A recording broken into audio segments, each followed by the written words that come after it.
வணக்கம், welcome to Chitra Murali's kitchen. இன்னைக்கு என்ன பார்க்க போறோம்னா, ஆரஞ்சு தோல்ல ஒரு தொக்கு தான் நம்ம பண்ண போறோம். இது வந்து சாதத்துல பிசைஞ்சு சாப்பிட்றதுக்கும் நல்லா இருக்கும், தயிர் சாதத்துடன் சாப்பிட்றதுக்கும் ரொம்பவே நல்லா இருக்கும். ஸோ ஃபர்ஸ்ட் வந்து நான் கற்சட்டியில நல்லெண்ணெய் விட்டுருக்கேன். அது நல்லா காஞ்சிருது. தாளிக்கிறதுக்கு கடுகு, ரெண்டு வெந்தயம், கருவேப்பிலை,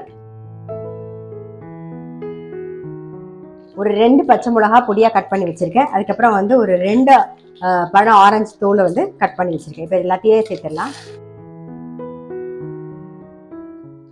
மஞ்சள் பொடி சேர்த்துக்கலாம். இந்த ஆரஞ்சு தோல் எண்ணெயிலே நல்லா வதங்கட்டும்.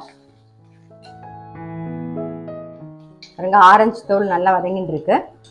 இப்போ இதில் புளி தண்ணி சேர்த்துடலாம். நல்ல ஒரு லெமன் சைஸ்ல புளி கரைச்சி வச்சிருக்கேன். இப்போ அதை சேர்த்துக்கிறேன்.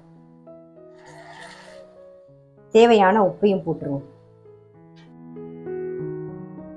வறுத்துக்க வேண்டியது என்னன்னு பார்த்தலாம். கடாயில் கொஞ்சமாக எண்ணெய் விட்டுருக்கேன்.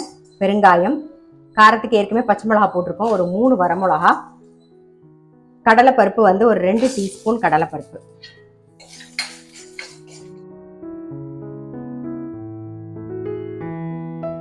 இது கூடவே எள்ளு ஒரு டீஸ்பூன் சேர்த்துக்கலாம். இந்த சூடே போதும். நல்லா ஆறி எடுத்து வறுத்தது அரைச்சி எடுத்துக்கலாம். வறுத்ததை நல்லா பொடி பண்ணியாச்சு. இந்த பக்கம் பாருங்க, புளி தண்ணியும் நல்லா குறைஞ்சி வந்துருக்கு பாருங்க, கொதிச்சு. இப்போ என்ன பண்ண போறோம்னா, வெல்லம் சேர்த்துக்கலாம்.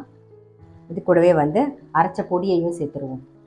சேர்த்து நல்லா கொதிச்சு எண்ணெய் பிரிஞ்சு வரணும்.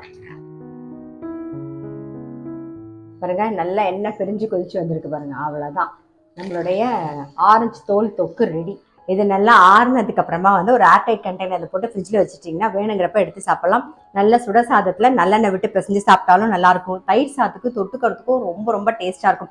அந்த ஆரஞ்சு தோலோட கசப்பு, அப்புறம் இந்த வெள்ளத்தோட இனிப்பு, உப்பு, காரம் எல்லாம் சேர்ந்து அவ்வளோ டேஸ்டா இருக்கும். ஊற இன்னுமே நல்லா இருக்கும். கண்டிப்பா இந்த மாதிரி வந்து ஆரஞ்சு தோல்ல தொக்கு ட்ரை பண்ணி பார்க்கல அப்படின்னா டெஃபினட்டா ட்ரை பண்ணி பாருங்க. கிட்டத்தட்ட வந்து ஒரு புளிக்காய்ச்சல் டச்சில் இருக்கும். ட்ரை பண்ணி பாருங்க. நான் அடுத்த வீடியோல சந்திக்கிறேன்.